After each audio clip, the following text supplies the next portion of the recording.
적당히 일 처리를 한다든지 최고 책임자 또는 조직의 최종 책임자들이 그 자리에서 얻게 되는 권위, 또 명예, 이익, 혜택만 누리고 그 자리가 가지고 있는 본질적인 책임이나 역할을 제대로 안 하는 건 제가 그냥 눈 뜨고 못 봐주겠어요.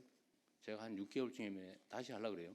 근데 아마 그때쯤에는 좀 다를 겁니다. 지금은 사실 처음 해보는 거라서 이것도 어떻게 될지도 잘 모르겠고 그러겠지만, 네, 오늘은 해양수산부가 부산으로 이전해서 개청식을 한 날이기도 합니다. 그리고 저 개인적으로는 이 업무 보고의 마지막 날이기도 합니다. 그리고 특정 부처 하나만 이렇게 업무 보고하는 것도 오늘이 처음인 것 같네요. 해수부가 너무나 일을 많이 해서 그런 건지 아니면 특별히 관심이 많아서 그런 건지 모르겠는데 이게 유리할지 불리할지는 저도 잘 모르겠습니다.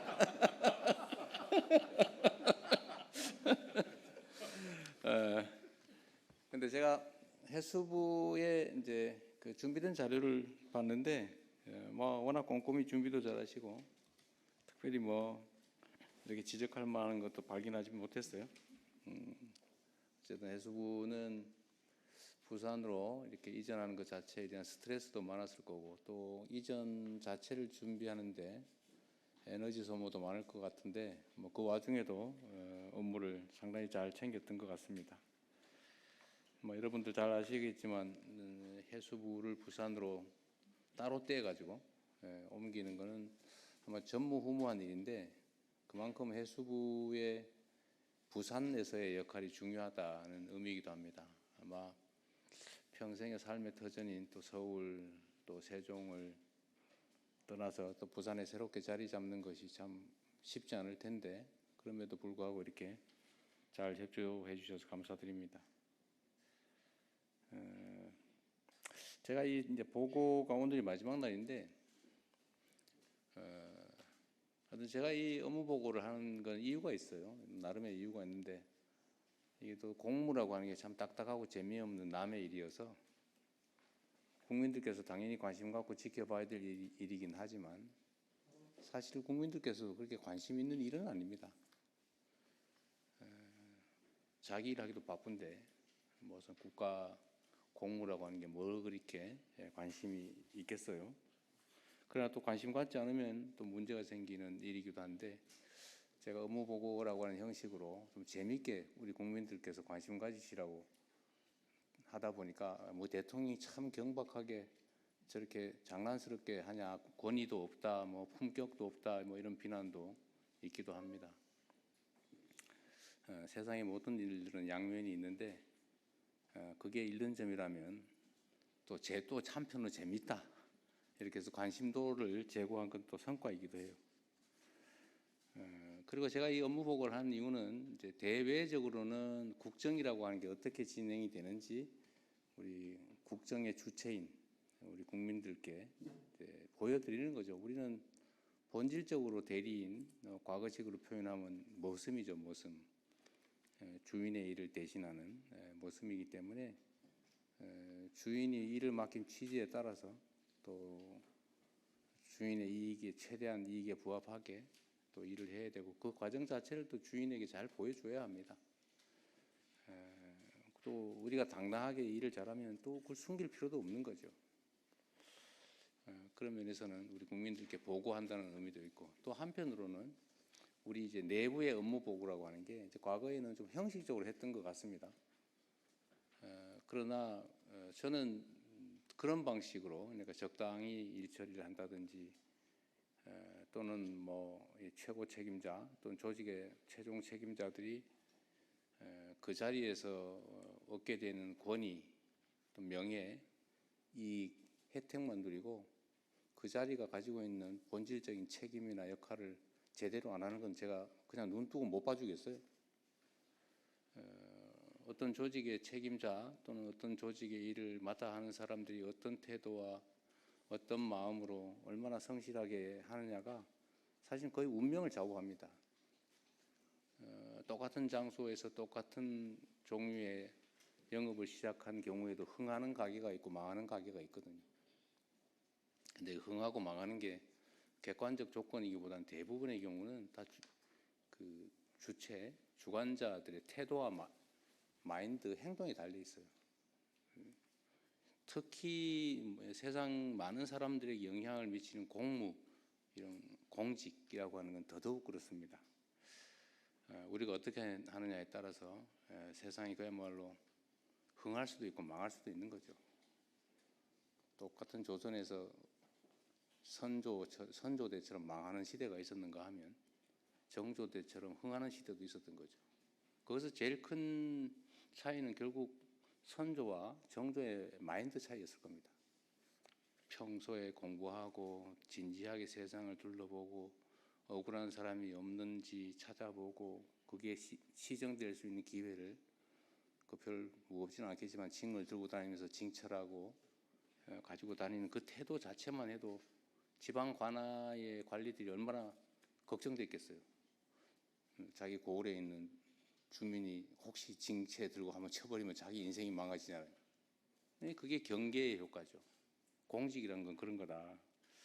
그래서 우리 내부적으로 업무 보고라고 하는 것도 그냥 형식적인 게 아니라 정말로 각 단위의 책임자들이 자기 역할을 제대로 인지하고 그 역할을 제대로 수행하고 있는지를 보는 거예요. 근데 자기가 하는 일이 뭔지도 모른다든지 자기가 보고서라고 이렇게 써서 상신을 냈으면 자기가 써놓은 글자의 의미는 최소한 알아야 되잖아요. 근데 난 이 안에 있는 것만 대체적으로 물어보죠. 자기가 써놓고 몰라요. 아마 실무자가 썼을 테고 과장이 챙겨봤을 거고 국장이 점검했을 거고 또 뭐 실장이든 아니면 차관 거쳐서 장관까지 봤을 텐데 각각의 공공기관도 마찬가지겠죠.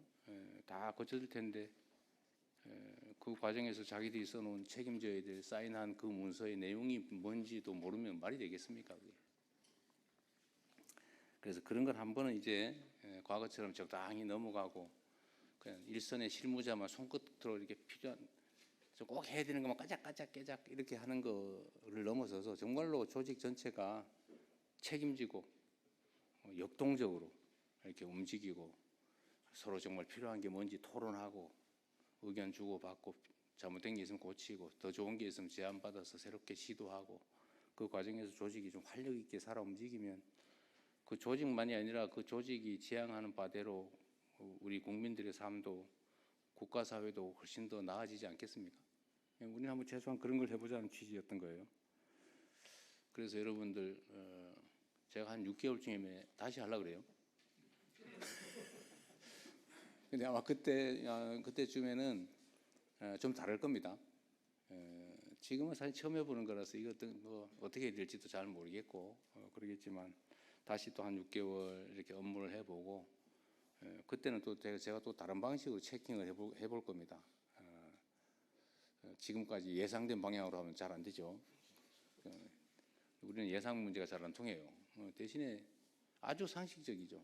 그냥 자기 하던 일 최소한의 관심을 가지고 최소한 파악하고 자기 책임지면 되는 거죠. 그래서 한 6개월 후에 또 기대를 한번 해보겠습니다. 우리 국민 여러분께서도 한번 기다려 보십시오. 다음에 한 6개월 지난 다음에는 우리 공직사회가 어떻게 변해 있을지. 또 한 가지는 아까 제가 국무회의 때 비공개 회의 때 말씀을 드렸는데 각 기관의 책임자 지금은 이제 장관님들이 아마 자체 업무 보고도 했겠죠. 이제 각 실 단위, 뭐 국 단위, 과 단위도 그 소속 그 직원들하고 토론을 한번 해보세요. 의견을 한번 들어보시는데 중요한 게 하나 있어요. 이게 관료 조직의 특성인데 세상이 변하잖아요. 세상이 변하는데 가장 큰 권한을 가진 사람이 가장 구시대 사람이에요. 이게 관료제의 특성이죠. 가장 젊은, 가장 권한 없는, 가장 신참이 가장 현실적이에요. 근데 이거를 잘 조화를 시켜야 됩니다. 이 꼰대라고 하잖아요, 꼰대. 이 꼰대가 되면 안 되잖아요. 근데 현장에서 동떨어지. 왜냐하면 이 지위가 계급이 올라갈수록 자꾸 현장으로부터 멀어지죠. 한 계단씩 자꾸 멀어져요. 나중에는 권위와 권력만 남는 상태가 되면 뭐 부하들은 눈앞에서는 복종하고 따르겠지만 뒤에 가서는 흉보고 그러겠죠. 근데 이게 전에는 모르겠는데 이제는 소통 통로가 좀 다양해지면 그게 다 소문이 나게 돼 있어요. 저한테 막 다 들어와요. 메시지로 들어오고 뭐 쪽지도 들어오고. 그래서 이 조직이 아래 위가 소통이 잘 되면 그런 그 꼰대 노릇하는 사람들은 좀 견뎌내기가 좀 어려울 수도 있겠다. 그래서 각 부서 내 자기 팀 내에서 일종의 브레인스토밍을 한번 시켜보십시오. 그냥 다 모여가지고 그냥 자유롭게 얘기해 주세요. 그러면 새로운 아이디어도 생기고, 특히 이제 계급이 높은 우리 관리자일수록 좀 현장의 얘기를 진지하게 들을 가능성이 좀 더 많아지는 거죠. 일선 직원들, 하위 직원들, 신참 직원들, 신입 직원들의 얘기를 좀 자주 들어보는 브레인스토밍의 기회를 가져보는 것도 한 방법이겠다. 그게 본인에게도 필요하지만 조직에게도 필요하고, 궁극적으로는 우리 국정이라고 하는 게 국민을 위한 것이기 때문에 우리 국민과 국가에도 필요한 일이라는 생각이 듭니다. 저것도 하나 좀 마저 해주면 좋겠습니다. 다른 부처에도 이 총리님, 제가 이 얘기는 아까 못했는데 이 얘기는 메모에다 다른 국무위원들도 전해주세요. 우리가 이제 해야 될 일들이 많잖아요. 너무 많아가지고 사실은 뭐 어떤 일을 해야 될지 모를 수도 있는데, 대체적으로 관행적으로 해오던 일은 잘 할 거예요. 그럼 제가 공직사회는 그런 건 잘합니다. 그런데 지금 부족한 게 어떤 거냐면, 거기다가 이제 우리도 스스로 모르는 뭔가의 문제점, 또는 우리 구성원 중에 일탈하는 소수의 일탈행위, 소위 부정부패, 뭐 이런 것들 있잖아요. 이런 것들을 시정을 해야 되는데 우리 스스로는 잘 안 돼요. 왜냐하면 우리는 맨날 보던 걸 똑같은 시각에서 똑같은 각도에서 보고 있기 때문에 잘 안 느껴집니다. 보면서도 캐치가 안 돼요. 눈에 스치긴 했는데 인지가 안 되는 거죠. 그러니까 다른 사람의 눈으로 봐야 되는데, 그 좋은 기회가 뭐냐면 그게 국회 같은 거예요. 특히 야당, 국회, 언론, 시민단체, 무슨 비판적인 전문가, 이런 사람들이 하는 얘기들을 잘 새겨서 잘 받아들여서 잘못된 게 있으면 시정하고, 좋은 제안이면 받아들이십시오. 그래서 지금은 바빠서 못했는데 조만간 그건 해야 될 것 같습니다. 그러니까 원래 국회에서 지적된 거를 처리하는 시스템은 있는 것 같긴 하더라고요. 근데 그게 좀 제대로 됐는지를 좀 확인하려고 합니다. 이제 앞으로는 대국회용이 아니고 우리 정부 자체적으로 언론, 뭐 이런 시민단체, 야당, 국회, 또는 감사기관, 뭐 이런 데 지적된 문제들에 대해서 제대로 다 시정을 했는지, 그들의 지적이 잘못될 수도 있으니까 뭐 잘못된 경우는 그건 이래서 잘못됐다 이렇게 정확하게 정리하면 되죠. 어쨌든 이걸 처리했는지도 한번 점검을 하도록 하겠습니다. 그래서 기회도 주시고, 다음 아마 뭐 6개월호가 될지는 잘 모르겠는데, 일단 그때 업무 보고를 하면 주로는 이제 기존에 지적됐던 것들이 시정되지 않고 남아 있는 거, 아마 이런 것들을 주로 챙기게 되지 않을까 싶어요.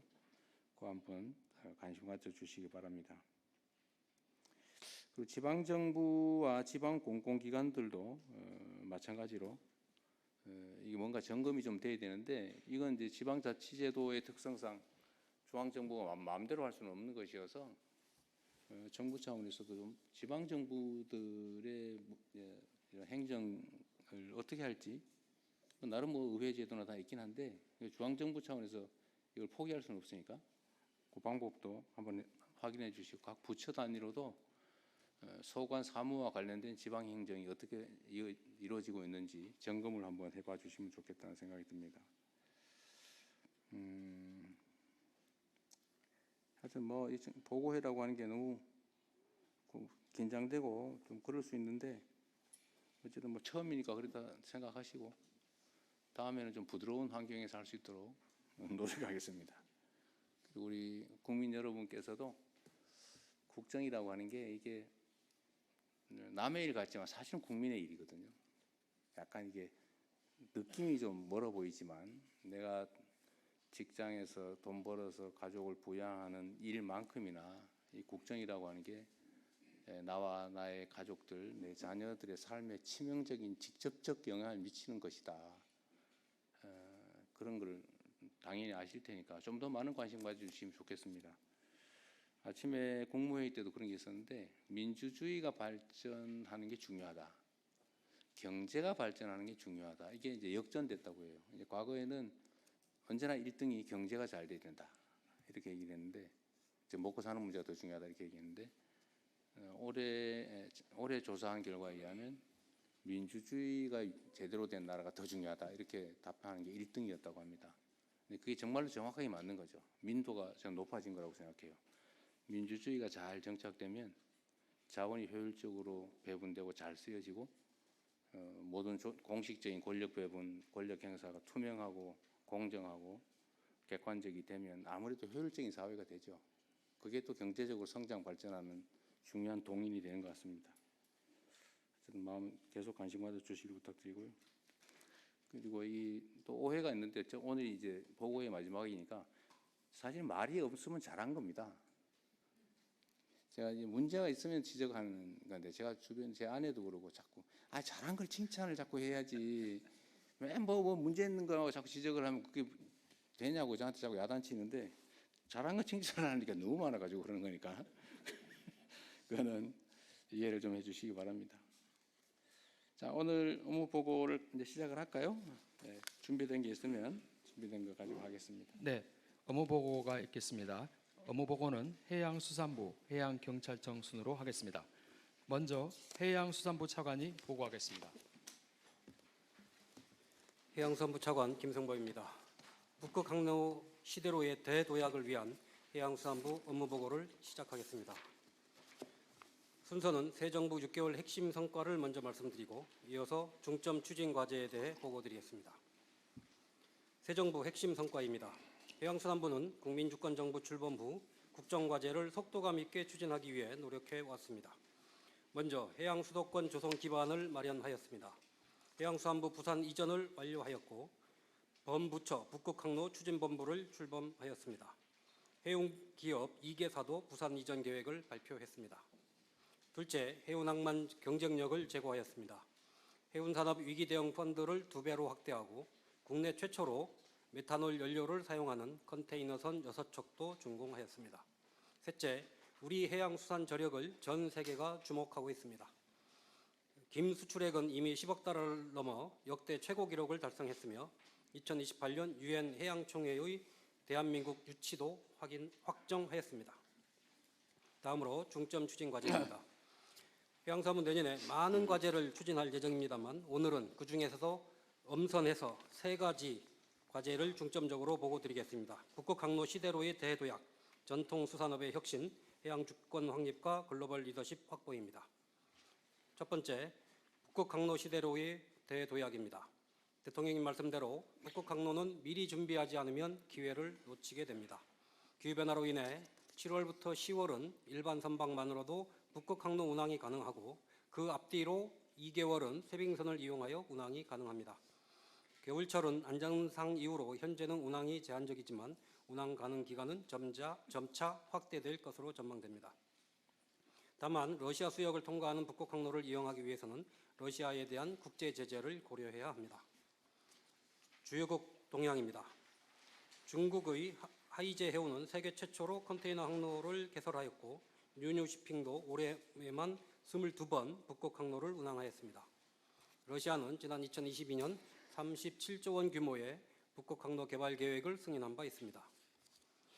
이에 해양수산부는 내년부터 북극항로 상업 운항을 본격적으로 준비하겠습니다. 국지 운항 경험과 정보를 축적하기 위해 내년 하반기에 3,000TEU급 컨테이너선으로 부산에서 로테르담까지 시범 운항을 추진하겠습니다. 아울러 대러 제재 시나리오별 대응 전략도 마련하겠습니다. 대러 제재가 해소가 되면 러시아를 경유하는 북독 항로를 통해 컨테이너와 LNG, 원자재 수송을 확대하겠습니다. 대러 제재가 유지될 경우에는 캐나다로 향하는 북서 항로 시범 운항도 검토하겠습니다. 또한 북극항로 거점 조성을 위해 금일 오전에 국무회의에서 보고드린 바와 같이 부산항 3.0 전략을 차질 없이 추진하겠습니다. 다음, 행정, 사법, 금융, 기업 인프라도 집적화하겠습니다. 해양수산공공기관, 해사법원, 동남권투자공사, 해운기업을 적극 유치하여 시너지를 창출하겠습니다. 또한 해양수도권을 육성하기 위한 방안을 조속히 마련하고 조선, 기자재 등 관련 산업과 연계 발전시키겠습니다. 트라이포트 등 교통물류망도 확충하겠습니다. 이를 통해 5극 3특 중 1극인 동남권을 수도권에 필적할 해양수도권으로 발전시켜 나가겠습니다.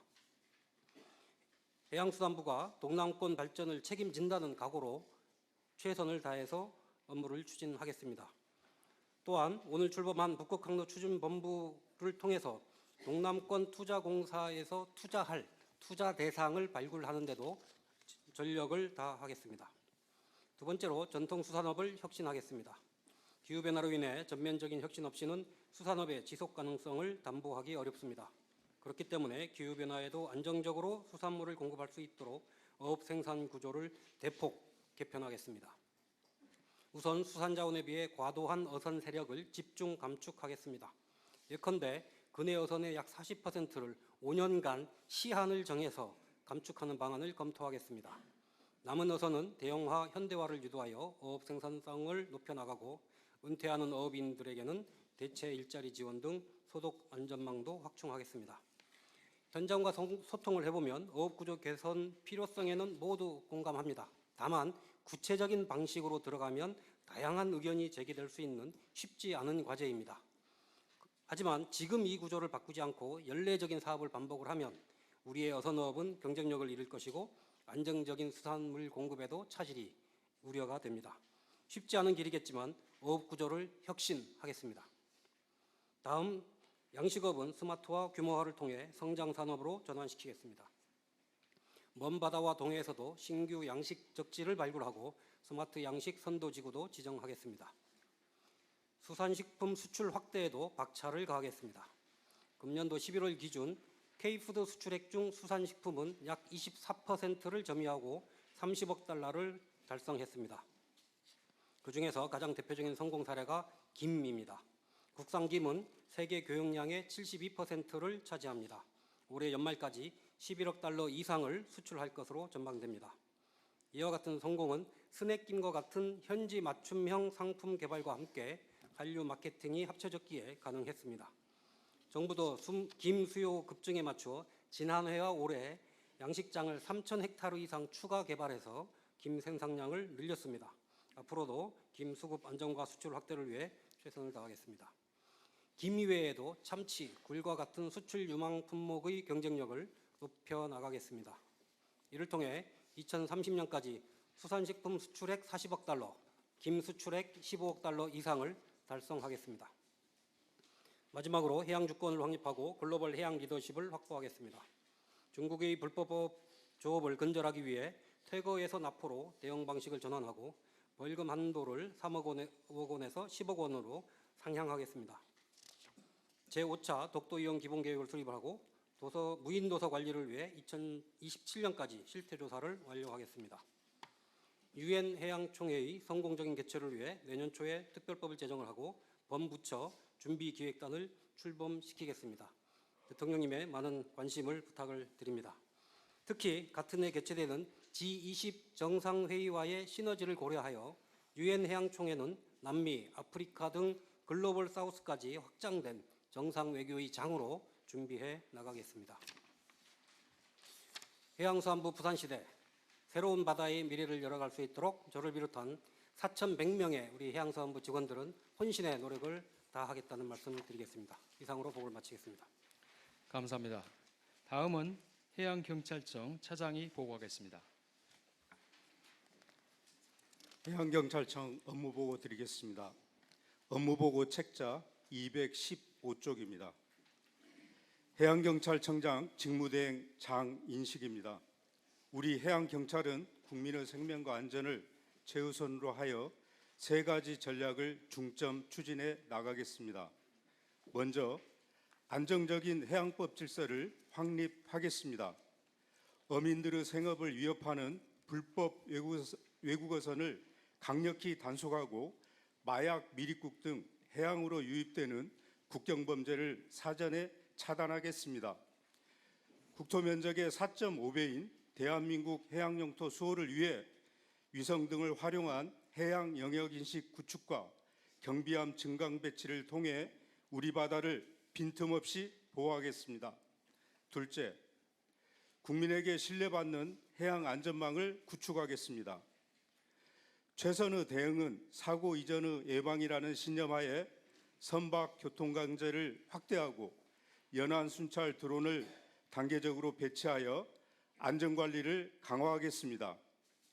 현장에서 기본과 원칙을 바로 세우고 구조, 안전장비를 확충하여 국민과 경찰관 모두 안전을 확보하는 한편 대형 재난에 즉각 투입 가능한 특수구조대 등 구조 역량을 보강하고 긴급구조 협력 체계를 더욱 공고히 하겠습니다. 또한 민생, 안전 중심의 수사력을 강화하여 해양 산업재해 등 국민 안전을 위협하는 범죄에 단호히 대응하겠습니다. 마지막으로 우리 바다의 지속 가능한 미래를 만들어 가겠습니다. 대규모 인적, 물적 피해와 해양 오염을 동반하는 복합 재난에 선제적으로 대응하겠습니다. 현장 경찰관이 안전하고 효율적으로 임무 수행할 수 있도록 R&D 등 기술 혁신에 집중하고 첨단 교육 훈련과 현장 인력을 보강하여 국민의 생명과 안전을 끝까지 책임지는 해양경찰이 되겠습니다. 감사합니다. 감사합니다. 다음은 업무보고와 관련된 토의를 시작하겠습니다. 네. 이 경찰청의 그 연간으로 따지면 이유 뭐 사유를 불문하고 일종의 순환 사고, 해난 사고, 해난 사고로 죽는 사람이 몇 명쯤 될까요? 그 연안 사고에 금년도에 103명이 사망을 했고요. 그다음에 이제 그 선박에서 그러니까 해상에서 사고 난 것이 65명 정도 되거든요. 그래서 이걸 합하게 되면 한 170명에서 180명 정도 됩니다. 지금 연간 추세로는 뭐 늘어가는 중이에요, 줄어가는 중이에요? 감소하는 추세에 있습니다. 감소하고 있어요. 예. 그 바다에 빠져서 익사 사고가 제일 많겠죠? 예, 그렇습니다. 아무래도. 선박 내에서 무슨 사고 예. 이런 거나 아까 60몇 건? 그러니까 선박 사고는 이제 어민들이 이렇게 사고가 나는데요. 어민들은 이제 구명조끼도 이렇게 착용하는데 다만 이제 연안에는 관광객들이 대부분입니다. 이분들은 이제 갯바위라든지 낚시하다 죽는 사람. 예, 그런 분들이 사망률이 좀 높은 편입니다. 그 낚시객들 사망자는 연간 얼마쯤 될까요? 그러니까 뭐 그 바다에 배 위에서 하든지 아니면 뭐 갯바위 낚시하든지 가리지 말고. 그 저희가 낚시 선박이 연 한 4,000척 정도 네. 등록이 되어 있거든요. 근데 사망으로 이야기하면 낚시어선의 사망은 제 기억으로 16명으로 알고 그렇게 있는데 많지 않군요. 오히려 예. 그러면 저기 갯바위 낚시 이런 게 더 위험한 거예요? 갯바위 낚시하고 합하게 되면 합쳐서? 한 80명 정도 될 것 같습니다. 갯바위 낚시가 훨씬 더 많이 죽는다는 얘기예요? 선상 낚시보다? 예, 갯바위하고 이제 갯바위 낚시가 많이 사망한다고 봐야 됩니다. 갯바위 낚시도 맨날 사고 나던 데서 사고 나지요. 예, 주로 그렇습니다. 그걸 예방하려면 어떻게 될까요? 저희가 현장을 더 자주 순찰해야 되고요. 다만 이제 위험 지역은 저희가 출입 금지 구역을 지정해 놓습니다. 요게 이제 44개소가 돼 있는데요. 요 44개소에 대해서는 저희가 출입을 통제를 하고 있습니다. 어쨌든 뭐 줄어든다니까 다행이죠.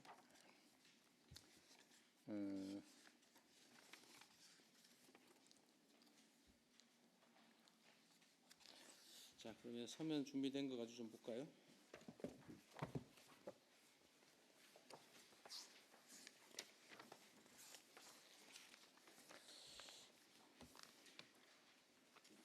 현재로서는 해수부의 가장 중요한 과제가 북극 항로 개척이죠.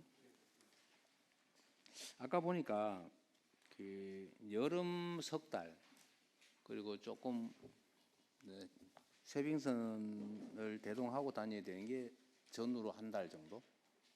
그럼 그 7월 말부터 7월 중순부터 10월 중순까지는 쇠빙선 없이도 다닐 수 있다. 그 뜻입니까? 그렇습니다. 예, 한 4개월 정도는 쇠빙선 없이도 다닐 수는 있고요. 예, 아마 러시아에서 제도적으로 쇠빙선을 붙이라고 하는 경우는 있는 것 같습니다. 그러니까 없이도 다닐 수 있는 상황이다. 예, 물리적으로는 혹시 모르니까 쇠빙선이 필요하긴 하겠죠. 인도선 같은 개념으로. 예, 선도하는 네, 의미로. 네. 예, 필요합니다. 그 이게 지금 유럽까지 가는 거리나 비용이나 시간이 약 3분의 1이 줄어들어서 3분의 2 정도밖에 안 든다 그런 얘기죠. 그렇습니다. 그럼 여름철에 쇠빙선 없이 갈 수 있는 기간에는 만약 유럽으로 가는 화물이라면 물론 중간에 기차하고 지나갈 수도 있지만 아니, 만적하고 유럽으로 바로 간다라고 하면 사실 저기 남쪽으로 돌아갈 이유가 전혀 없는 거죠. 예, 이론적으로 그렇습니다. 지금의 제한 요소는 항로가 잘 개발이 안 돼 있고 좀 잘 모르고 예, 수심도 좀 얕은 데도 네, 있고요. 그리고 또 확인도 좀 불확실하고 항로가 정확하게 개척이 안 돼 있다 그런 문제. 더 중요한 거는 지금 이제 국제 정세 러시아의 도움 없이 그러니까 러시아 영해를 지나지 않고 갈 수도 있잖아요. 지금 저희들 북동 항로 가는 수역의 대부분은 러시아 영해거나 이이지라서 사실상 러시아의 통제 하에 있다고. 경제 수역, 이제시 배타적 경제 수역.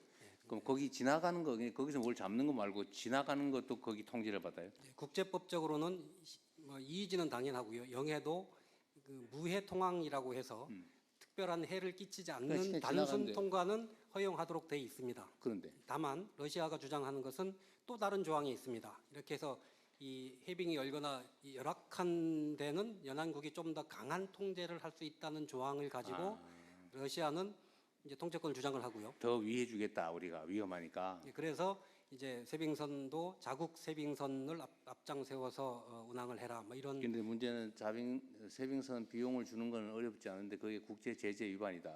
그렇습니다. 그럼 지금 중국은 전기 항로를 개항했다고 하잖아요. 그래서 최근에 그건 어떻게 하고 있대요?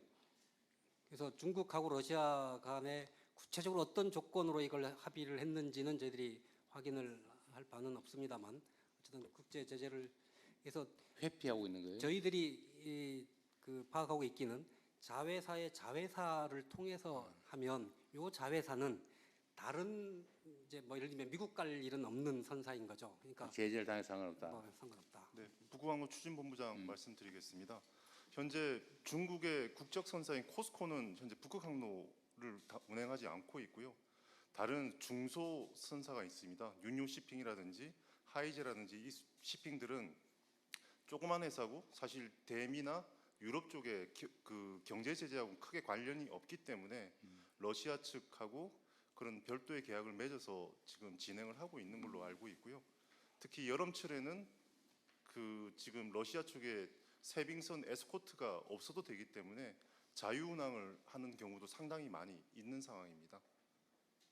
근데 지금 이게 그 항로라고 하는 게 특성이 초기에 선점을 하면 나중에 진입하기 어렵다면서요. 그러니까 중국이 지금 전기 항로를 개척하고 거기를 계속 항로를 많이 사용하고 난 다음에 나중에 좀 열리고 나면 우리는 그때 들어가려면 쉽지가 않다. 지금 그렇게 얘기하던데 어때요? 먼저 운항한 경험을 통해서 뭐 운항 경험, 노하우, 데이터들을 이제 조금 더 확보를 하고 있기 때문에 좀 더 운항상의 안정감, 뭐 효율성 이런 거를 제고할 수 있기 때문에 다른 이제 화주들한테 더 어필을 할 수 있다는 측면은 고려를 해야 될 것 같습니다. 하여튼 초기에 꼭 이익이 되지 않더라도 투자하는 개념으로라도 우리도 좀 적극적으로 항로 개발도 하고 활용 방법을 찾아야 되겠죠? 예, 그래서 어쨌든 저희들이 내년에 컨테이너를 통해서 어쨌든 부산을 통해서 북극 항로를 통해서 유럽까지 가는 요 한 사이클을 한번 해보겠다는 그런 계획을 가지고 구체적인 방법을 찾도록 하겠습니다. 우리는 아직도 한 번도 그쪽 지나가 본 일이 없나 보죠? 그 항로를 전체로.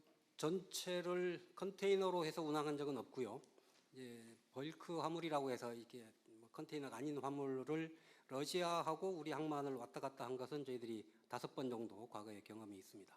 러시아. 그냥 그거는 북극 항로라기보다는 러시아와 대한민국 사이 항로 아니었던 거예요? 그래도 그 중에 일부는 겹치니까. 북극 항로를 일부를 운항을 했기 때문에 예를 들면 저희들 유럽으로 가는 진정한 의미의 북극 항로를 실제 가본 일은 아직 한 번도 없군요. 그러니까 우리는. 컨테이너로 가본 적은 없습니다. 그럼 뭘로는 가봤어요? 탐험선으로? 그 딴 과거 걸로 뭐 5차례 가봤다는 얘기로 들리는데. 북극 항로 추진 본부장입니다. 과거 5차례 저희가 그 운항을 한 적은 있는데 유럽까지?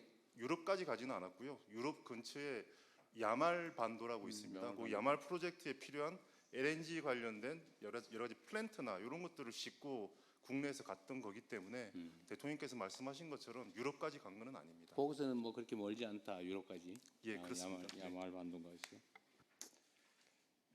어쨌든 적극적인 의지를 가지고 탐험한다 생각하고 잘 좀 연구하든 하고 좀 참여해 주시기 바랍니다. 이거는 그냥 호기심인데 8페이지 아래 부분에 이런 게 있어서 부산항 신항 7부도 1개소가 완전 자동화돼 있어요? 그렇습니다. 자동화 수준이 어느 정도예요? 그냥 감이 잘 안 와서. 야외에는 사람이 없죠. 북극항로 추진본부장이 간단히 말씀드리겠습니다. 현재 자동화는 그 항만 내에 있는 크레인이나 운송 장비 내에 사람이 탑승하지 않은 게 자동화입니다. 대신에 전체 컨트롤 센터에서 다 크레인을 보고. 보면서 운전을 하고 있는 게 현재 자동화고요. 앞으로 저희가 스마트와 피지컬 AI로 가게 되면 그런 부분의 판단이라든지 작동까지도 그 저희 시스템에 맡길 수 있는 그런 자동화로 지금 나가는 지금은 겁니다. 자동화라기보다는 무인화 정도. 네, 그렇습니다. 그 다음 단계로 자동화, 다음은 인공지능화.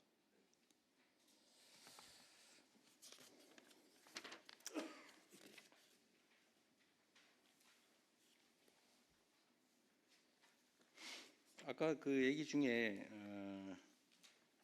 북극 항로에 쇄병선 임차를 의무화하고 있다고 했잖아요. 근데 중국은 자회사의 자회사, 손자 회사를 통해서 하면 제재는 손자 회사 정도에 끊기고, 그거는 뭐 유럽이나 다른 지역은 안 가는 걸로 지금 운영하고 있다 그 말이죠. 지금 그 현재 러시아 쪽에서 의무화하고 있다는 것은 어떤 의미냐면 현재 러시아에서 그 운항 허가를 내주는 기관이 로사톰이라는 그 러시아 원자력 관련된 공기업입니다. 국영기업인데 거기서 정권을 가지고 있고 운항 허가를 내주면서 원칙적으로는 세빙선을 부채야 되지만 여름에 그 유빙이 없거나 안전한 항로일 때는 세빙선을 면제해 준다는 식으로 해서 허가를 내주고 있습니다. 그런 식이 됐을 때 중국 선박들은 세빙선 에스코트 없이 다니거나 혹여 에스코트를 할 경우에 그 말씀하신 작은 중소선사들은 별도의 어떤 그 지불 방법을 통해서 지불을 하는 것으로 저희가 알고 있습니다. 기로 슬쩍 주고 뭐 이러나요? 모르게. 아무래도 위안화 결제라든지 다른 방식으로 하고 있는 것 같은데 그것까지는 저희가 파악은 지금 현재로서는 그렇게 쉽지는 않습니다.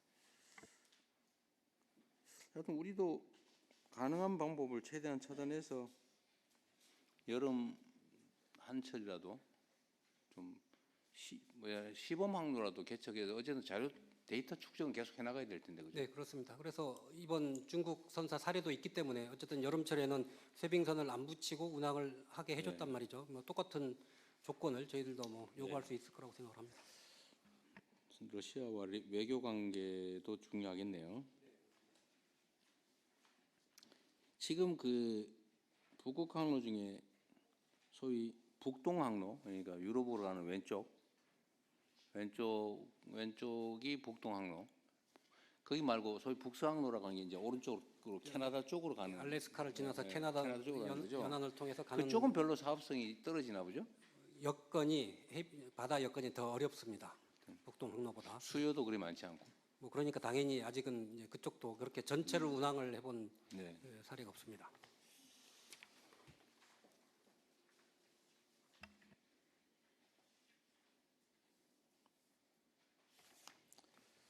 네. 15페이지 상단에 그런 내용 아까 저기 PPT 발표도 있었는데 식품 수출액 130억 불 중에서 수산식품이 30억 불이다. 그 중에 김이 10억 4천만 불이다. 이 말이죠. 그렇습니다. 그런데 30년 앞으로 5년 후 수산식품 수출을 40억 불로 목표를 잡았다. 그 중에 김은 15억 불, 그러니까 한 45% 이렇게 늘려 잡았다 이런 거죠. 네. 너희 이거 너무 소심하게 잡은 목표 아니에요? 안 그래도 대통령님 그 말씀 하실 것 같아가지고요. 저희들 테스트 해본 거예요? 아닙니다. 직원들하고 토론을 많이 했습니다. 근데 직원들이 제가 한 17억 불, 8억 불은 그래도 말씀드려야지 안 되겠냐는데 제발 차관님 그러시면 안 됩니다라고. 왜냐하면 이거를 너무 수출을 많이 해버리면 그렇죠. 국내 수급도 뭐 국내 또 김 가격 문제도 있고 또 뭐 여러 가지 또 부작용들이 있다. 그래서 저희들이 전략을 그래서 원물을 여기서 너무 많이 수출용으로 해버리면 국내에 문제가 있으니 그럴 수 있는데 고부가 가치로 빨리 전환을 해서 그걸 통해서 금액을 늘리자. 그러면 17억 불까지 가능할 걸로 저는 보고 있습니다. 지금 그 김 양식장이 엄청나게 빠른 속도로 늘어나고 있잖아요. 저희들 아까 보고 드린 대로 작년에 2,700헥타르, 금년에 626헥타르, 3,300헥타르를 늘렸습니다. 그래서 김 양식 시설이 경기만까지 올라왔던데 지금 서해안 상당히 많이 올라와 북상했더라고요. 근데 이게 전 세계에서 이 김을 생산하는 나라가 그렇게 많지가 않죠. 한중일이 대부분입니다. 일본도 해요. 한국, 일본, 중국. 일본은 근데 우리나라 김 제일 많이 수입하는 나라 아닌가요? 저희들 미국으로 제일 많이 수출하고요. 미국이 제일 많아요? 일본으로도 많이 수출합니다. 우리 수산실장이 조금 더 보완 설명 올리겠습니다. 예, 수산정책실장입니다. 지금 미국이 작년에 약 2억 1천만 불 정도 미국으로 수출을 했고요. 그리고 일본이 약 2억 불 정도 그렇게 수출했습니다. 근데 이게 왜 경쟁력이 있을까요? 이것도 실제로는 거의 노동력에 주로 의존하는 1차 산업인데 왜 이게 중국이나 일본보다 우리가 경쟁력이 있습니까? 네, 수산정책실장입니다. 우리나라 김이 갑자기 이제 해외 수출이 많이 된 이유 중에 하나가 우리 K-팝 문화인 물론 것 같습니다. 그러긴 하죠. 특히 캐대원 같은 경우에 김밥이라든가 이런 데 영향을 많이 미쳤다고 보고요. 그래서 작년에 이제 폭발적으로 김 수출이 많이 늘어났습니다. 그리고 또 최근에 미국이라든가 이런 데서 간식용으로 이렇게 스낵용으로 이렇게 개발을 하다 보니까 수출이 많이 늘어난 것 같습니다. 그러니까 그건 초기에는 그럴 수 있는데 근데 결국은 이제 예를 들면 중국이든 일본이든 낮은 인건비에 뭐 낮은 지대 이런 것 때문에 결국 생산 원가는 우리보다는 훨씬 낮을 가능성이 많고 뭐 일본은 잘 모르겠는데 그러면 결국 남아 있는 거는 지명도 이게 한국산이냐 중국산이냐 그거 말고는 생산 원가에서는 크게 우리가 많이 경쟁에서 밀릴 가능성이 많지 않나요? 품질이 좀 다른가요? 예, 품종에 약간 차이가 있는 것 같습니다. 그래서 중국 같은 경우는 중국산 단김이라고 그래가지고요. 우리나라 김 종자보다 약간 좀 수준이 떨어지는 부분들이 있고, 그래서 우리나라 김 자체가 일본하고 경쟁을 해도 조금 품종 때문에 예, 품종도 그렇고 또 수질이라든가 생산 여건 자체가 원산지에 대한 선호도 이런 것도 일단은 우리가 유리하긴 하죠. 네, 예, 그렇습니다. 장기적으로는 어떨지 모르겠네요. 어쨌든 뭐 잘 준비해 주시기 바랍니다. 그 다음에 17페이지를 보다가 제가 생각난 건데 이 해상풍력 발전 사업을 하려 그러면 어민들하고 충돌이 많죠. 네, 아무래도 의장을 그쪽에서 그 때문에 시간도 많이 걸리고 그러죠. 협의하는 데 시간이 많이 걸립니다.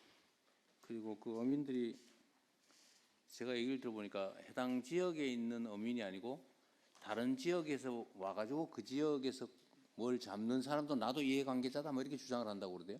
실제 그쪽에서 조업한 실적이 있으면 뭐 이해관계인이긴 합니다. 뭐 한두 번이라도 왔다 간 기억이 기록이 조업 있습니다. 실적으로 이제 확인이 되면은 그분들 입장에서는 어장을 잃는 결과가 되기 때문에 그 부분 저희도 고려를 하기는 해야 됩니다. 근데 그게 제일 큰 문제라던데 그건 해결 방법이 마땅치 않네요.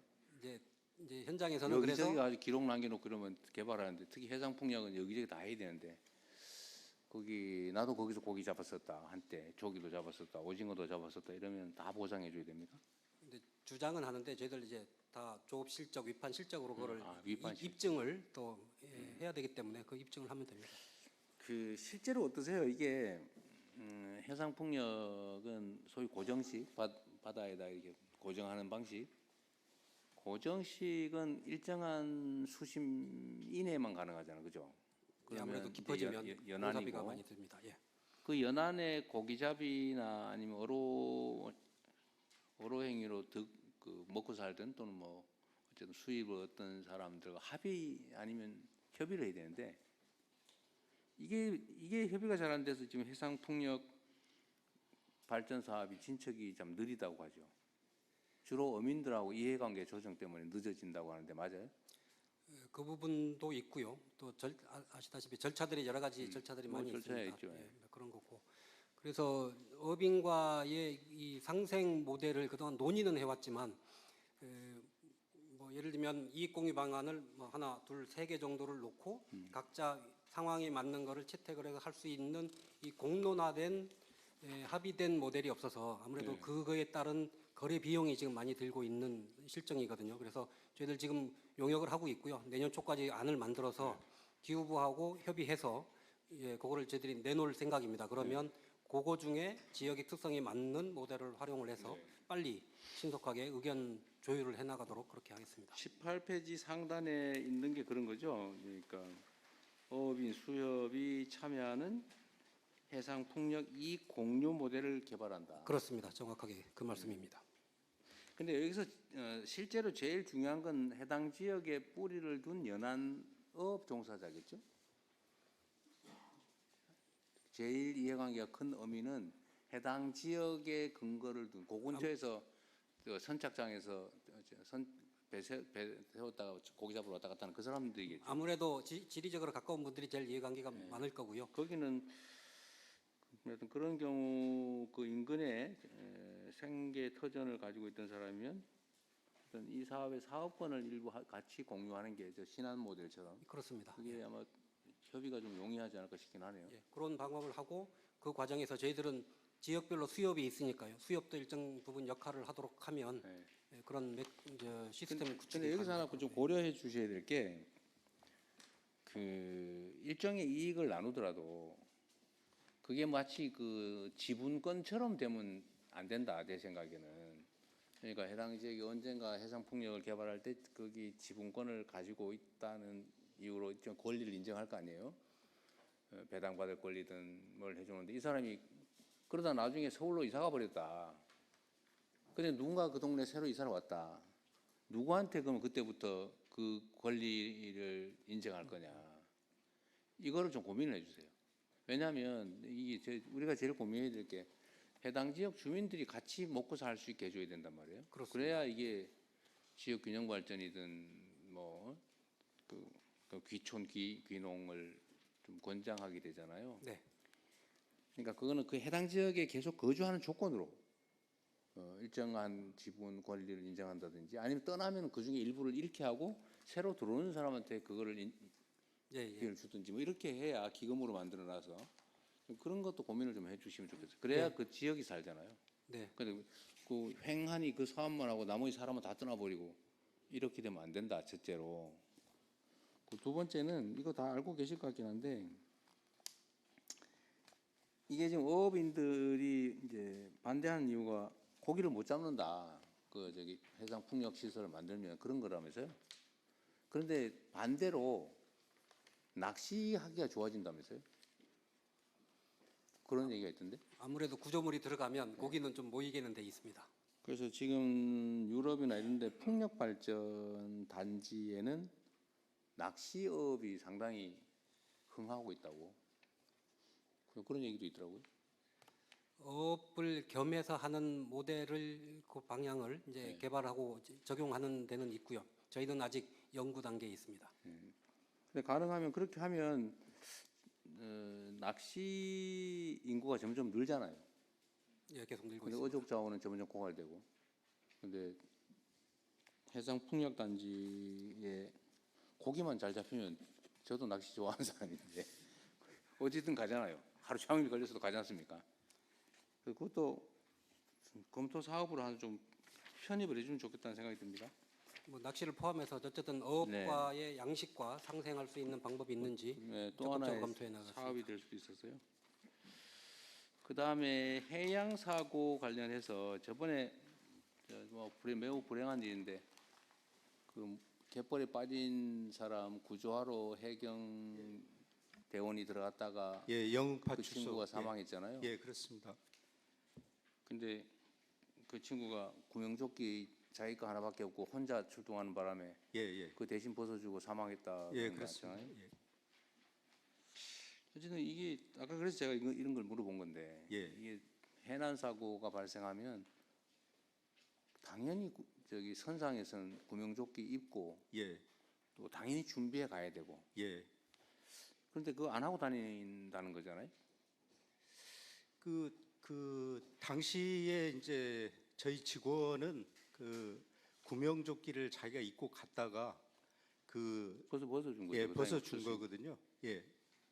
그러니까 내가 말하는 거는 그 바다에 들어가는 사람들도 당연히 구명조끼를 구비하고 가야 되는 거 아니냐. 예, 예. 예를 들면 낚시배 타고 가면 낚시배 위에서는 당연히 구명조끼 해야 되는 거 아니냐. 예. 맞습니다. 대통령님 지적대로요. 잘 안 하잖아요, 근데. 예. 그러니까 그 바다 낚시는 구명조끼를 다 입습니다, 지금. 아, 그래요? 그 낚시를 하러 가면. 근데 이제 갯바위를에서는 잘 안 입거든요. 그러니까 지금 근데 미끄러져 떨어지면 이제 예. 익사하는 거죠. 예, 그렇습니다.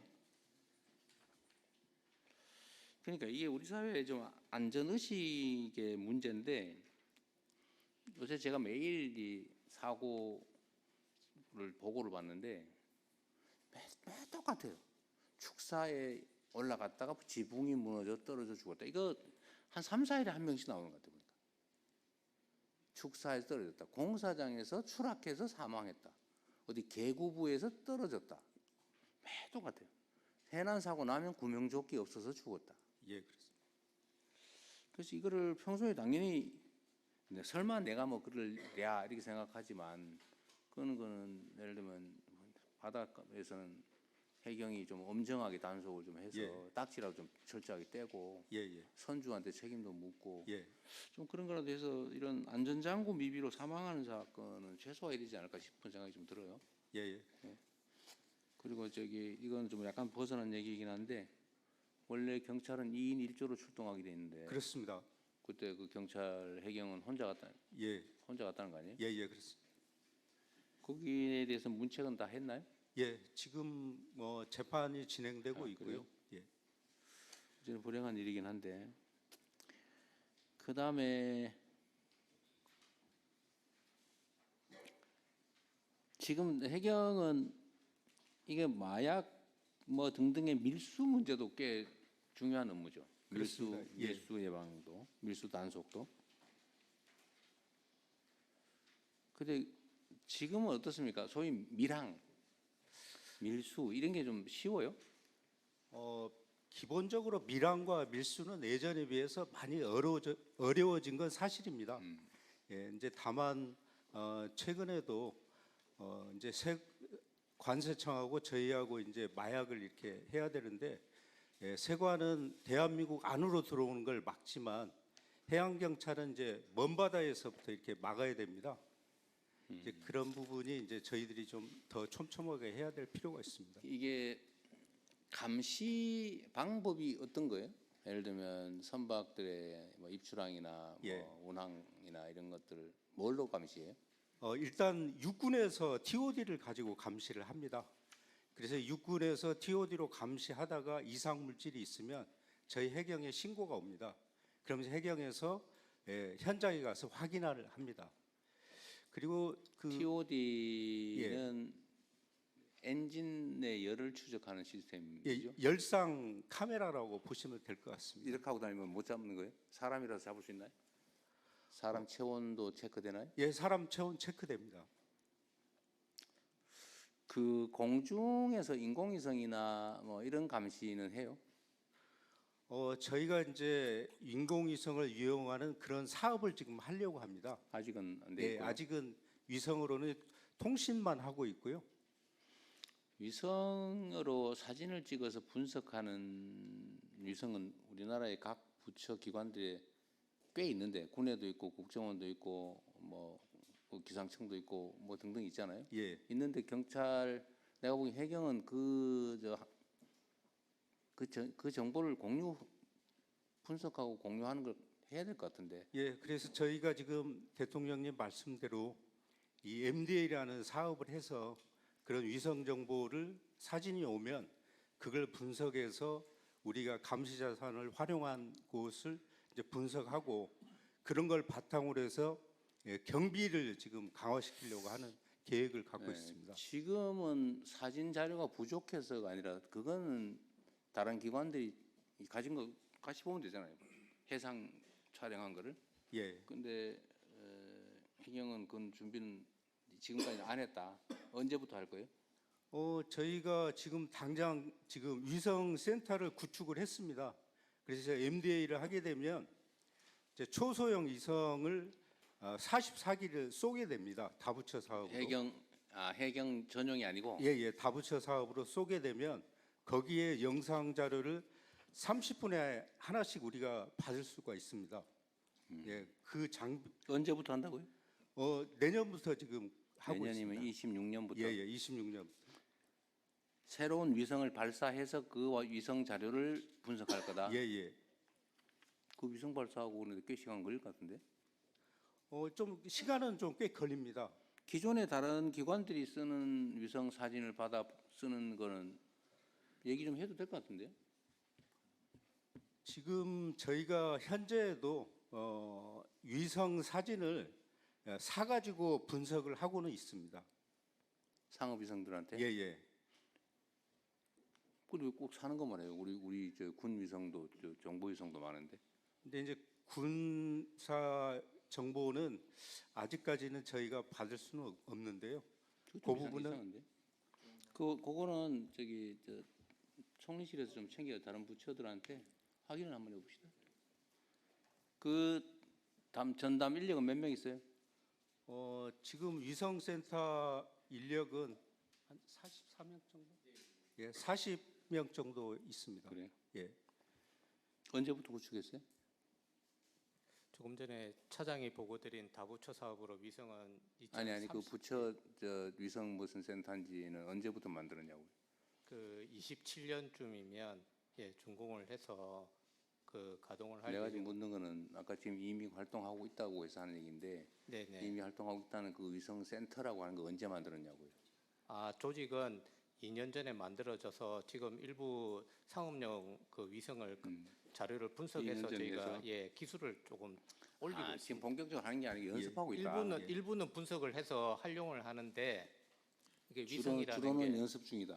위성이라는 게 조금 시간이 걸리고 저희들도 처음 해서 아직 시행착오를 많이 알겠습니다. 겪고 있습니다. 그다음에 음주 운항 단속 잘해요?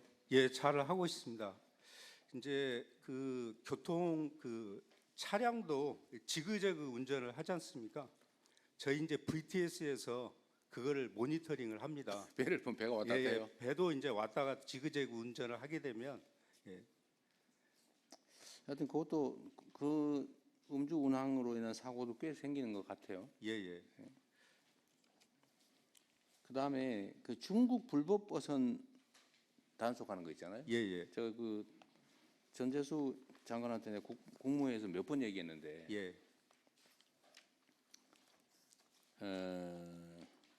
지금 이제 대응 방식을 주로는 이제는 퇴거, 저지 주로 이렇게 했는데 제가 최대한 납포해라고 그때 예. 지시했는데 지금 예. 어때요?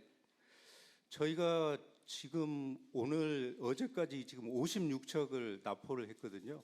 근데 전체적으로 중국 어선도 질서가 좀 좋아지고는 있습니다. 대통령님께서 말씀하신 것처럼 불법 조업에 대해서는 저희가 반드시 응징을 하려고 합니다. 그리고 불법 조업을 하면 손해가 본다라는 것을 분명히 인식시켜주기 위해서 저희가 강력하게 단속을 하고 있습니다.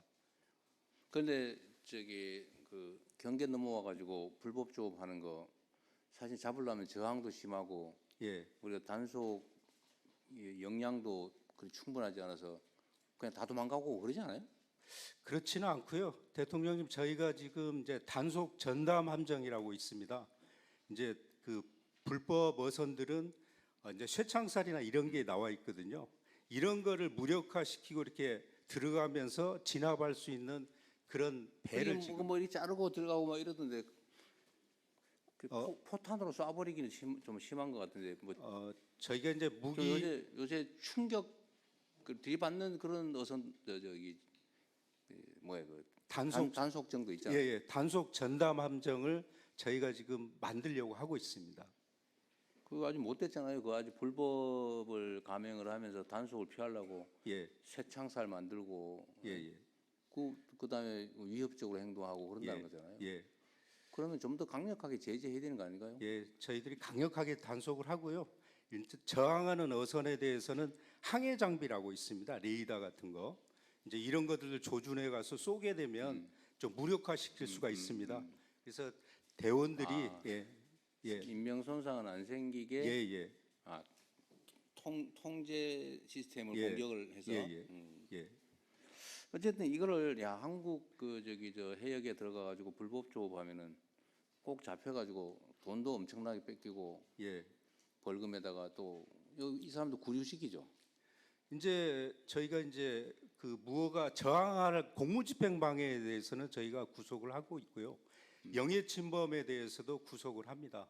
그러니까 예. 그렇게 된다는 거를 확실하게 인지를 시켜야죠. 그렇게 하겠습니다. 그래서 좀 세게 해야 재발이 안 되지. 그중에 선별적으로 하면 그 뭐 잡히는 게 재수 없으면 잡히는 거지 안 잡힐 가능성이 높다 그러면 계속 할 거 아닙니까? 그래서 돈도 모아서 준다면서요 서로. 예, 네가 걸리면 우리 쫙 모아가지고 벌금 대신 같이 내주고 이런다면서요. 이제 자기들끼리 이제 그런 정보를 이제 들었기는 했습니다. 저희들도. 근데 그렇게 그러니까 또 열척이 넘어와서 결국 한 척 잡히면 9척은 도망가면서 한 척 잡히면 그 돈 10척이 같이 돈 내서 물어주고 다음에 또 우우 몰려와서 또 하고 그렇게 되면 사실 체계적으로 대응하는 게 매우 어렵잖아요. 근데 그래서 대통령 저희가 잠깐만. 그래서 예. 그런 게 예상이 되면 예. 이것도 나오긴 한데 10척이 모아서 내기도 부담스러울 만큼 벌금을 올려버려야지. 예. 그 담보금 상향하는 부분은 해수부하고 관계기관은 협조를 해서요. 예. 상향할 수 있도록 하겠습니다. 저희들이 법 개정 바로 추진하겠습니다. 예. 뭐 우리가 그렇게 할 수 있을지 모르겠는데 전에 인도네시아 해역에서 그 어디 외국 어선이 와가지고 하도 그러길래 그 웬 여자 해수부 장관인가 해군 장관인가가 몇 척을 격침을 시켜버렸더니 그 다음부터 아예 안 오더라고.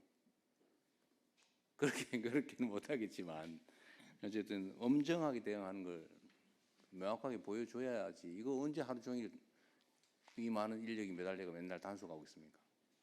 엄정하게 집행하도록 하겠습니다. 힘들겠지만 초기에 좀 강력하게 대응을 해야 나중에 고생이 좀 줄어들 거예요.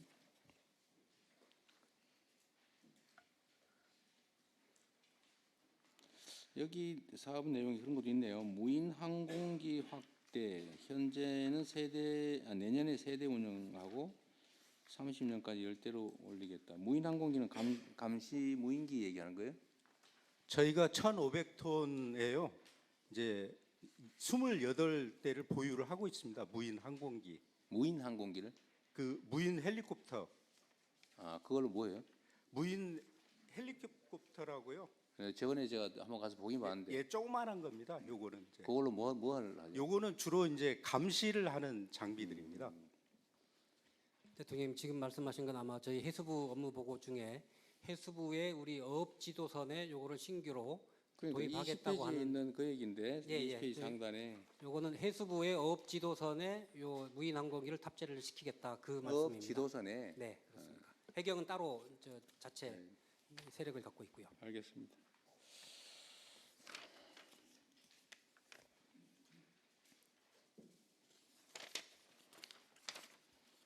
뭐 해수부는 그 와중에도 업무 준비를 워낙 잘하고 업무 수행도 잘해서 뭐 더 이상 얘기할 게 없습니다.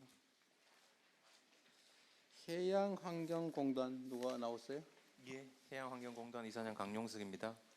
오른쪽에 위치해 있습니다. 잠깐 내가 멀리 보려면 내가 네, 우리 강영석 공단 이사장님이신가요? 예, 그렇습니다. 여기는 해양환경관리를 담당하는데 해양 쓰레기에 대한 조사 수거 이런 예, 일을 예. 해요. 여기 보니까 자율운항 수상 로봇을 활용해서 사각지대 해양 쓰레기 150톤을 수거했다예요. 추진해 보겠다예요. 했습니다. 저희가 4군데 항만에 예, 자율운항 로봇 수거하는 거를 만들어 가지고 네. 시범 작업을 금년에 했습니다. 그러면 이거는 일종의 수상 로봇은 무인 배예요. 예, 예, 그렇습니다. 그 크기가 크진 않고요. 대통령 한 요만한 크기의 이제 그 배가 잘 못 들어가는 부유 쓰레기 예, 예, 그렇습니다. 그런 것을 수거하려고 해저 쓰레기는 아니고 예, 예, 부유 쓰레기를 그렇습니다. 예, 예. 지금 우리 서해안 동해안은 뭐 모르겠는데 서해안 남해안은 쓰레기가 해안가에 질비하죠. 전 예, 예.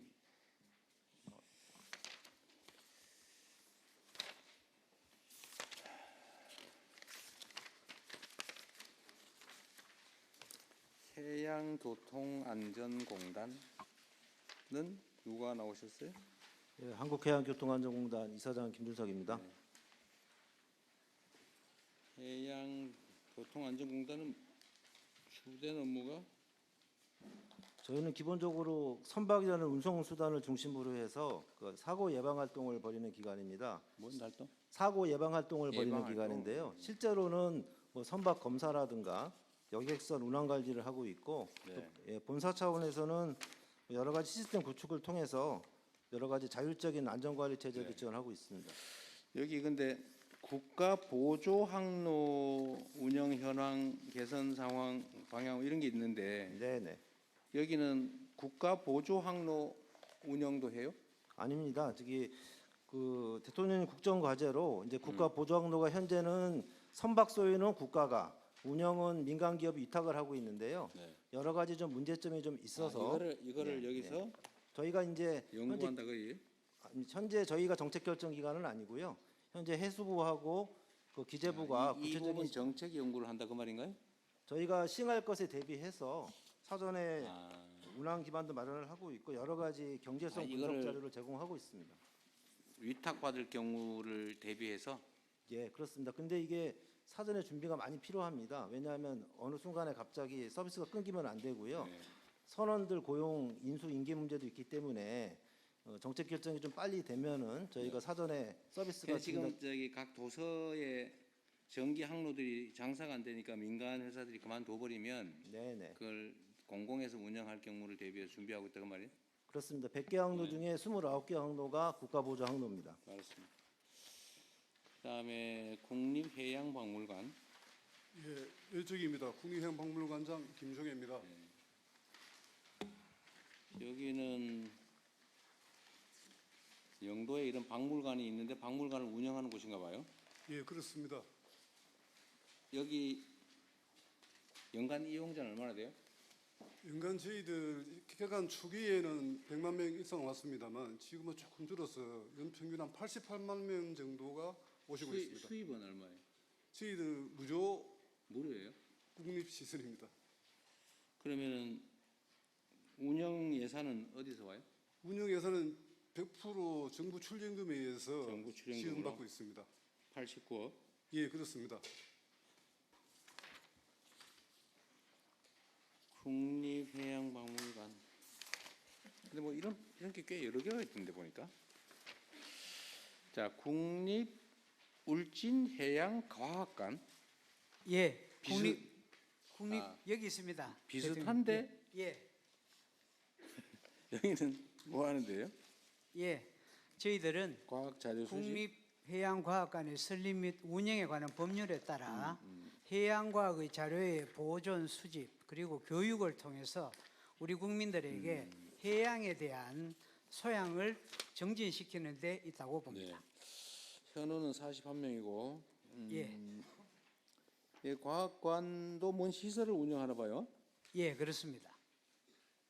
여기도 이용자가 얼마쯤 돼요, 그러면? 예, 5년 전에 코로나 시국 때 개관했을 때는 미미했습니다만은 지금은 현재 올해는 41만 5천 명이 41만 다녀가셨습니다. 예, 여기도 입장료를 받는 건 아니고 예, 현재는 입장료는 무료로 하고 있습니다. 무료고 재원은 전부 국비. 예, 출연금으로 전액 충당하고 있습니다.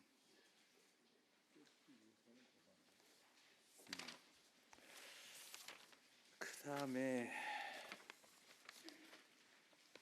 해양수산과학기술진흥원. 네, 왼쪽입니다. 진흥원장 전조입니다. 여기는 R&D 과제를 과학기술정책 수립. 네, 제 R&D 과제를 관리하는 전문기관입니다. 일종의 정부 위탁이에요? 네, 위탁해서 수산 관련 과학기술 연구하는 곳이다. 연구기관에 돈을 나눠주고 연구 결과를 평가하는 전문 관리기관입니다. 평가- 직접 연구를 하진 않습니다. 평가를 하는 곳. 평가를 네, 한다. 예. 예. 자, 한국해양과학기술원. 해양과학기술과 해양산업발전연구. 여기도 마찬가지로 전액 정부 예산으로 하는 거군요. 예, 한국해양과학기술원 원장 이기승입니다. 오른쪽에 있습니다. 네. 네, 정부 출연 연구기관입니다. 네. 예, 여기에 극지연구소가 소속돼 있어요? 예, 부설연구소로 극지연구소, 선박해양 플랜트 연구소가 있습니다. 극지연구소는 실제 소재지는 어디예요? 예, 인천 저희 극지연구소 소장께서 나와 계십니다. 인천에? 소장님, 예. 예, 극지연구소장 신형철입니다. 인천 극지에 연수구에 가서 연구하는 사람은 없어요? 대부분 극지연구소 직원들은 극지에서 연구합니다. 극지연구소 본 연구소는 인천에 있고. 인천 연수구에 있습니다. 그다음에 실제 극지 어디 있어요? 남극의 기지 세종과학기지와 장보고과학기지를 운영하고 있고요. 남극의 세종과학기지, 장보고과학기지. 그 몇 명 가 있어요? 연 인원 기지마다 100여 명씩 여름에 연구를 하고 있습니다. 상주가 100여 명. 아닙니다. 상주는 18명입니다. 18 각각 명이서? 18명입니다. 계속 교대하면서 있는다. 네, 1년마다 한 번씩 교체합니다. 인원수가 상당히 많아요, 보니까. 네. 1,300명. 그다음에 북극에는 어디 있어요? 북극에는 저희가 그 노르웨이령 스발바르의 다산 과학기지를 운영하고 있고요. 발발이 하나. 네, 그다음에 캐나다와 미국에도 북극 연구 관측 거점을 운영하고 있습니다. 그리고 배가 저희 연구소는 아라오노가 남극북을 오가면서 연구를 수행하고 있습니다. 아라오노는 세빙선이에요? 네, 세윙선입니다. 남극, 북극을 왔다 갔다 한다고요? 네. 그래서 저희가 남극에서 북극까지 가는데 얼마 걸려요? 한국에 들려서 가는데요. 남극에 내려가는데 한 달, 북극으로 올라가는데 2주 걸립니다. 6주. 예. 근데 이제 그 중간에 그 수리도 하고 여러 가지 필요하기 때문에 저희가 차세대 세빙 연구선을 건조하려고 지난 7월에 계약을 체결했습니다. 그 보급도 하고 인원 교체도 하고. 네, 네. 거의 전기선 비슷하게 운영하는 거군요. 1년에 거의 300일 바다 위에 떠 있습니다. 고생이 많으시며. 북극 항로 때문에 연구 과제가 추가됐어요? 네, 그렇습니다. 자, 국립해양생물자원관. 네, 국립해양생물자원관장 김현태입니다. 오른쪽에 있습니다. 왼쪽에 있습니다. 제가 하나 물어볼 게 있는데, 제가 어디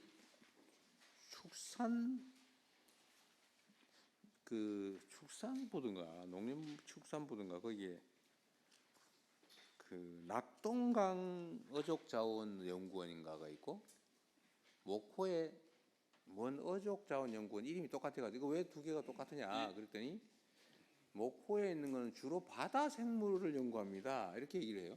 그래서 그런가 보다 했더니 여기 또 똑같은 해양 생물 자원이 바다 생물 연구하는 거 아니에요? 네, 말씀드리겠습니다. 그거하고 두 개는 어떤 관계예요? 지금 대통령님께서 말씀하신 그 기관은 네. 환경부 산하에 환경부 생물자원관 본원이 있고요. 네. 목포에 그 호남권 생물자원관, 그다음에 상주에 낙동강 생물자원관이 있습니다. 그리고 충남 서천에 국립해양생물자원관이 있습니다.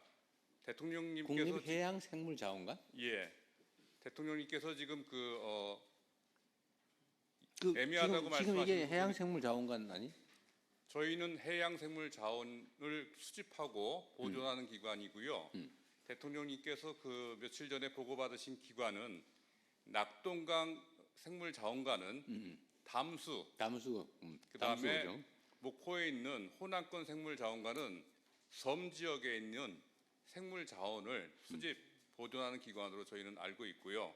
여기는 저희는 이제 주로 해양 자원입니다. 그러니까 어류는 또 국립수산과학원에서 관리하고 있고 저희는 해양 동물 중에 또 어류 척추동물, 아닌가? 어류는 또 국립해양수산과학원이 있습니다. 헷갈려. 그래서 해양 동물, 무척추 동물, 척추 동물, 해양 식물, 미세조류 이런 것들에 대한 표본을 저희가 전국적으로 수집해서 관리를 통합적으로 하고 있습니다. 나한테 중복되지 않는다.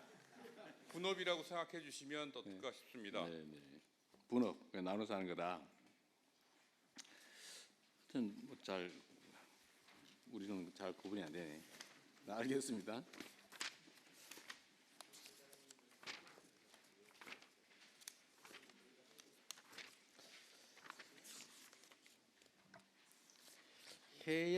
해양조사협회. 네, 저쪽에 있습니다. 네, 명칭이 좀 독특해서 그런데 한국해양조사협회 협회라는 걸 보니까 회원이 있다는 얘기 같아요. 네, 그렇습니다. 지금 회원사가 있는 것 같이 명칭이 되어 있는데요. 그 법정 특수법인입니다. 해양조사 및 해양정보 활용에 관한 법률에 따른 특수법인으로서 지금 대통령님께서 말씀하셨듯이 회원사가 운영하는 기관으로 오해할 수 있기 때문에 그런 게 아니에요. 회원이 없어요? 네, 그렇습니다. 기관 그 명칭을 변경을 고려하도록 하겠습니다. 나 그렇게 하라 말 안 했어요. 그러면 이거는 정부 위탁 사업 하는 거예요? 그렇습니다. 저 해양수산부 위탁 사무를 주 업무로 하고 있고요. 그 해양정보 품질관리, 항해용 간행물 인쇄 공급, 그리고 해양조사 기반시설 유지관리, 그 해양조사 기술자 교육훈련 등을 수행하고 있습니다. 등대 관리 이런 거예요? 그 해양조사 기술자 수로 측량, 해도 제작 등의 국제 수로 기구에서 관장하고 있는 사무를 진행하고 있습니다. 알겠습니다. 수산자원공단이 아까 얘기한 거예요? 어디 계세요? 수산자원공단 김종덕 여기 있습니다. 아까 했던 얘기 한 번만 더 이해하기 쉽게 정리 한번 해줘 보세요. 해양생물자원관, 나 아까 낙동강 무슨 그거하고 목포에 있는 뭐하고 이렇게 구분하면 다시 한번 여쭤보세요. 제가 구분을 아니 본인의 저 기관 업무인데. 저희는 그 수산자원공단은 우리 바닷속에 있는 수산자원을 지속 가능하게 유지될 수 있도록 산란장과 또 생태 환경을 관리하는 그 관련되는 사업을 하고 있는 기관입니다. 바다 생물의 수산생물에 대한 그러면 동물, 식물? 동식물 다 하고 있습니다. 동식물 다.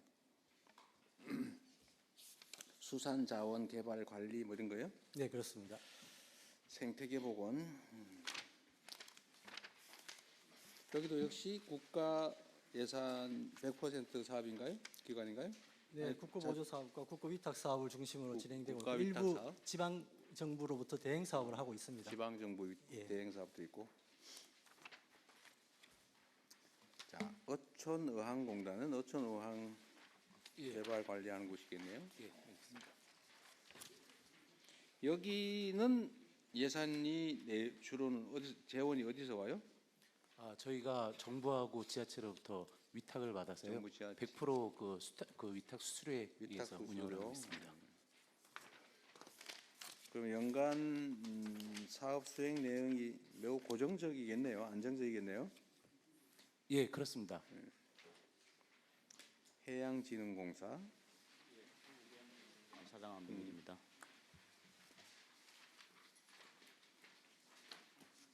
해양산업 성장을 위해서 금융 지원을 등을 한다.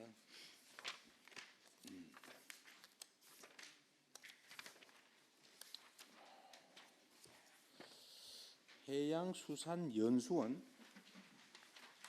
연수원. 이거 해양수산연수원 원장입니다. 연수원은 연수원이에요? 예, 주로 하는 일은 세 가지인데 첫 번째는 그 선원에 대한 교육 훈련, 두 번째는 국가 자격 검정, 세 번째는 신규 해기사 양성까지 세 가지 업무를 하고 있습니다. 연수원이라고 하는 게 해기사 양성 기능 때문에 이름 붙였나요? 예, 교육 훈련 양성. 부산 항만공사는 뭔 말인지 이해하겠고, 항만공사가 꽤 여러 개 있는 것 같아요, 그죠? 4개, 인천, 여수, 광양,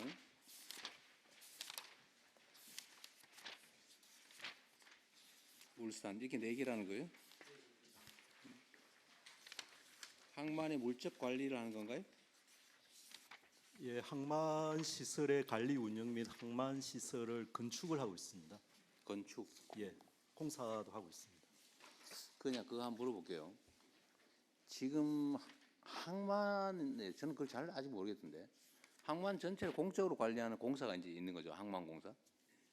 근데 그 안에 들어가 보면 터미널별로 소유 관리하는 업체가 있는 것 같아요. 그렇습니다.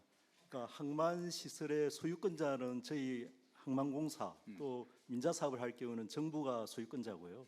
그 소유권을 받아서 예를 들면 30년이면 30년 전속해서 장비도 일부 투자하고 해가지고 운영을 하는 데가 운영사입니다. 터미널 운영사가 되겠습니다. 대부분의 저 항만이 그렇게 돼 있어요? 예, 저희 부산신항 포함해가지고 대부분이 그런 구조로 소유는 형식적으로 항만공사 소유인데 그렇습니다.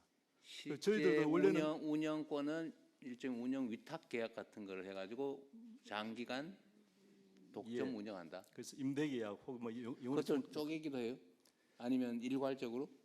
그러니까 그게 이제 부산항이 제일 문제가 이제 운영사가 많다는 건데요. 그게 이제 원래 이제 정부가 재정이 그때 항만 시설 건설하는 게 긴급했는데 정부 재정이 모자라다 보니까 그 민투법에 의한 민자 사업을 하다 보니까 그렇게 운영사가 많아지는 그런 상황이 생겼습니다. 쪼개서 일종의 쪼개져 그냥 있습니다. 임대를 했다. 네, 그렇게 볼 수 있습니다.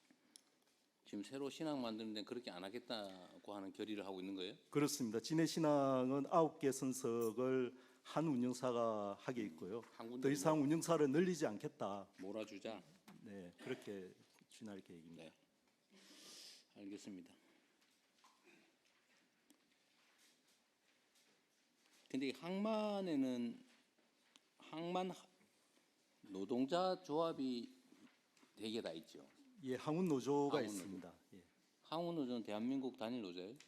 단일 노조예요? 아니면 지역 노조예요? 그렇습니다. 항운 노조가 전국에 항운 노조가 있고요. 그 항운 노조 아래에 부산항 같은 경우 부산 항운 노조가 있는데 한 10,000명 정도 됩니다. 그래서 원래 옛날부터 전통적으로 항운 노조는 클로즈드 샵이라 해가지고요. 다른 어떤 영역에서 들어오지 못하게 뭐 미국도 마찬가지입니다. 한국도 마찬가지고. 항만은 예, 항만 특수하게 그렇게 돼 있었는데 2005년도에 항운 노조 상용화 작업을 법으로 통해서 하면서 소속을 이제 운영사에 소속되게 하는 그렇지만 예를 들면 새로 신규로 진입하는 노조에 가입하지 않으면 그렇습니다. 일할 수 없다. 그렇습니다. 이 인력 공급 클로즈드 샵이고 주체로서 이 일을 하면 다 무조건 노조원 된다고 하는 게 유니언 샵인가요? 그렇습니다. 네, 여기는 클로즈드 샵. 클로즈드 샵, 예, 오픈 샵. 대한민국 항운 근로자는 다 그렇습니다. 근데 그거는 외국도 그렇습니다. 외국 미국 같은 경우에도 클로즈 샵으로 해 왔었습니다. 전 세계적 대세다 그 말이군요. 한국 항로 표지 기술은 예, 원장 여기 있습니다. 왼쪽 끝단입니다. 여기도 정원수는 61명이고 예, 64명입니다. 저 포함해서. 현원이 61명이다. 이것도 예산 재원은 뭐예요? 104억 정도 되는데 정부에서 한 82억, 저희 자체가 수입을 올리는 게 한 22억 정도 됩니다. 주로 위탁 사업 수수료가 되겠습니다. 위탁. 예. 위탁 사업 어떤 거예요? 지금 그 포항에 소재한 국립등대 박물관도 저희가 위탁 관리를 하고 있고요. 정부 소유의 등부표를 저희가 위탁받아서 수리하고 있습니다. 등부표? 바다에 떠 있는 철 구조물인데요. 항로를 표시하거나 위험 수역을 표시하는 그 수리 항행 지원 시설입니다. 관리를 위탁받아 가지고 한다고요? 예, 그렇습니다. 자, 수고 많으시고요. 해양결차청은 아까 내가 웬만한 거 다 얘기한 것 같고 215페이지에 보면 연안 안전 지킴이 해양 재난 구조대 활성화가 과제로 돼 있어요. 예. 근데 이거는 이제 민간 자원봉사 단체인가요? 예, 그렇습니다. 연안 안전 지킴이는 언제 만들어진 거예요? 옛날부터 있던 건가요? 예, 정확히 연안안전지킴이가 좀 확대가 됐습니다. 아니 제가 말해 예. 언제 생겼나? 뭐 아는 사람 얘기해 보세요. 예, 그 문재인 정부 시절에 저희가 공공근로 생겼어요? 예, 그때 생겼습니다. 근데 이 전국적으로 몇 명이나 돼요? 194명이 있습니다. 많지 않네요. 예. 저희가 파출소가 97개인데요. 파출소당 2명 정도. 예. 해양 재난 구조대는요? 해양 구조대는 인원이 한 12,000명 정도 됩니다. 재난 구조대 예, 자원봉사 단체로. 예, 자원봉사. 이것도 해양 경찰서 단위로 예, 구축돼 있어요? 22개 지구대가 있고요. 경찰서 단위로 예, 조직이 돼 있습니다. 해경도 지구대가 있어요? 예, 파출소가 있습니다. 해경 파출소? 예, 예.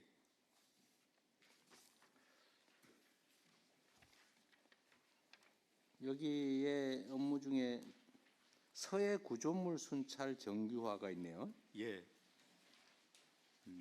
지금 이게 구조물 순찰하는 거 중국이 방해해요?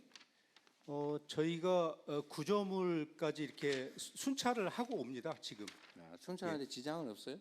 예, 크게 현재까지는 지장은 없습니다. 네. 충돌하거나 그러진 않고요. 예. 네, 저는 뭐 궁금한 건 다 물어봤고요. 총리님 뭐 하실 말씀 있으면 하십시오. 그 차관님 여기 이 건물에 어린이집 잘 됐다면서요? 네? 아니 여기 지난번에 와 보니까 2층, 3층 어린이집 잘 좀 꾸미고 있습니다. 아직 개장은 네. 못했고요. 직장 어린이집으로? 네, 직접 특별히 옮기는 과정에서 우리 직원들 생각해서 어린이집을 신경 써서 처음에 준비했다고 들었는데요. 그 충분합니까? 예, 우선은 충분한 것 같습니다. 예, 그 어린이집 문제도 그렇고 그다음에 이게 세종하고 서울에 있다가 또 이게 부산으로 와서 혹시 여러 가지 뭐 교통, 소통, 업무하는 데 있어서 생각지 못했던 그런 업무 방식의 효율성 문제가 있을 수도 있을 것 같으니까 하여간 초기에 옮긴 취지를 잘 살려서 안착할 수 있도록 꼼꼼하게 챙겨주셨으면 좋겠습니다. 나머지 부분은 뭐 이미 다 말씀하셨기 때문에 저는 오늘 개청식의 의미를 잘 살려갔으면 좋겠다는 그 말씀만 드리겠습니다. 예, 저희들 오기 전에 그래서 업무 일하는 방식 혁신 방안을 제일 자체적으로 마련을 이미 했고요. 조금 더 운영을 해 나가면서 미비한 점을 보완해 나가도록 그렇게 하겠습니다. 뭐 우리 뭐 수장님들 하실 얘기 없어요? 긴 시간 아무 말도 안 하고 있으면 힘들 텐데요. 우리 하지 PT는 할 말 없어요? 네, UAE 사업 같이 잘 만들어 보면 좋겠습니다. 뭔 사업? UAE 사업. 아, 피지컬 AI 항만 사업. 자동 AI 항만 사업. 네. 참 우리 하GPT 고향이 여기죠. 고향에 돌아오니까 너무 좋은 것 같습니다. 오지 말고 여기 있죠, 그냥. 여기 한 분 더 계십니다. 저도 부산 갈매기입니다. 그러세요? 네. 고향 오니까 좋습니다. 그래도 여기도 그냥 올라오지 말고 여기 있어요. 좋은데 고향에 그냥 놔두고 가는 게 어떻습니까? 좋아하시는데. 대통령님, 차관입니다. 말씀하세요. 예, 말씀 나오는 중에 한 두 가지만 네, 제가 네, 그러세요. 정리를 좀 해드리고 한 가지 요청 사항이 있어서 말씀 올리겠습니다. 네. 그러니까 생물자원관 뭐 이렇게 좀 헷갈리다고 하셨는데 환경부는 생물자원관이 서천에 본관이 있고요. 네. 기본적으로 민물 생물 민물. 담당합니다. 그래서 아까 상주에 낙동강 그 생물자원관이 네. 있고 목포에 거기는 이제 민물 하는 거고 목포에는 아마 섬에 있는 바다 어족 자원 관리인 것 같은데 아닌 것처럼 그건 비슷하게 얘기를 해서. 아까 섬에 있는 생물 표본 수집하고 연구하는 데고요. 해양 생물자원관은 짠물에 있는 생물. 그 물 밑에 있는 거. 그리고 여기는 다 공공기관들이고요. 국립수산과학원은 저희 해수부 조직입니다. 이제 우리 요 부산에 기장에 본원이 있는데 거기는 먹는 물고기를 주로 연구합니다. 그다음에 지금- 아까 좀 있던 수산자원관리공단은 먹는 물고기를 어떻게 잘 키울 것인가를 연구하고 실제 인공어초를 넣는다든지 바다숲을 조성한다든지 인공어초 사업을 그 사업을 관리하는 기관이 되겠습니다. 그게 하나 정리를 했으면 좋겠고요. 네.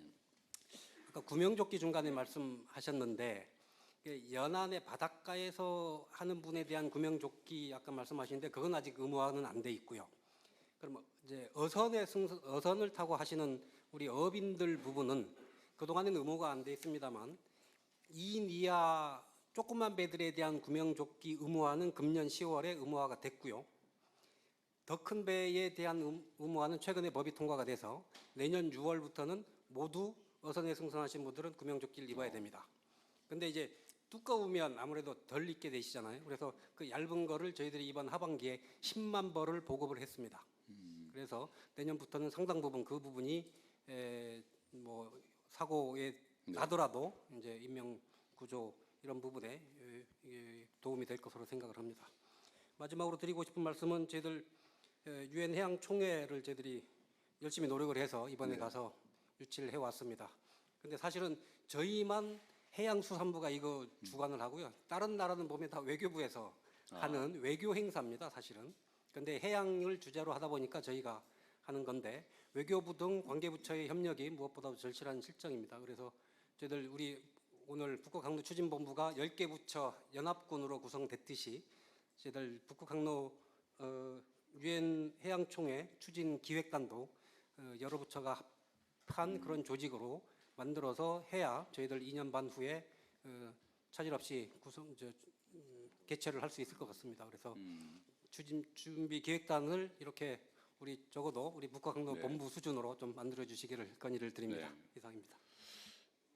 그 해양총회는 꽤 큰 국제 행사인데 어제는 유치하느라고 했었고요. 그 행사 전문이시냐 우리 총리? 제가 왠지 지금 눈을 이쪽으로 돌리실 것 같다고 생각하고 있었는데, 근데 저 시작할 때 본부처로 틀을 잡는 작업이 필요할 것 같고요. 저희가 같이 좀 논의를 해서 일단 처음 시작해서 틀 잡는 작업을 조금씩이라도 같이 의논해서 하겠습니다. 중요한 것 같네요. 네, 감사합니다. 본 국가적 행사로 잘 만들어 보시고요. 그다음에 오늘 참석하신 분 중에 혹시 뭐 하실 말씀 있는 분 하세요? 공직자들은 이게 잘 안 하는 경향이 있던데 연습하셔야 됩니다. 적응하려면. 아직도 많이 남았어요. 자유롭게 말씀하세요. 나중에 후회하지 말고. 우리 차관님이 할 얘기 다 했는 모양이죠? 없어요? 진짜 없는 모양인데요? 너무 일하다 지쳐서 그러신가? 자, 어쨌든 여러분들의 협조하에 원만하게 일찍 끝났습니다. 긴 시간 내주셨고요. 하여튼 이게 업무 보고라고 하는 게 처음이라서 다들 어색하고 그러겠지만 사실 일상적으로 자주 해야 되는 일입니다. 사실 좀 늦었어요. 제가 취임하고 최대한 빨리 그것도 각 부처 단위로 따로 나눠서 해보려고 마음만 먹고 있다가 결국 못하고 이렇게 좀 몰아서 하게 됐는데 좀 늦었죠. 앞으로는 좀 자주 서로 의견도 나누고 또 각 부처에서 업무 처리하다 보면 불편하고 어려운 일들도 있을 텐데 그런 거 좀 편하게 얘기하세요. 뒤에 가서 술 먹으면서 화내지 말고. 그냥 이것도 다 우리가 공무로 우리 국민과 국가를 위해서 하는 일 아닙니까? 잘해야죠, 기왕이면. 또 우리가 어떻게 하냐에 따라서 이 사회가 흥할 수도 망할 수도 있는 건데 자부심과 책임감 가지고 열심히 하시기 바랍니다. 어쨌든 해수부 마지막 우리 부처 보고였는데 준비도 잘하시고 어쨌든 내가 취임한 이후에 6개월 동안 이사하는 문제까지 포함해서 애 많이 쓰였습니다. 수고하셨습니다. 고맙습니다. 감사합니다. 이상으로 해양수산부와 해양경찰청 업무보고와 토의를 모두 마치겠습니다. 수고하셨습니다. 대통령께서 먼저 퇴장하시겠습니다.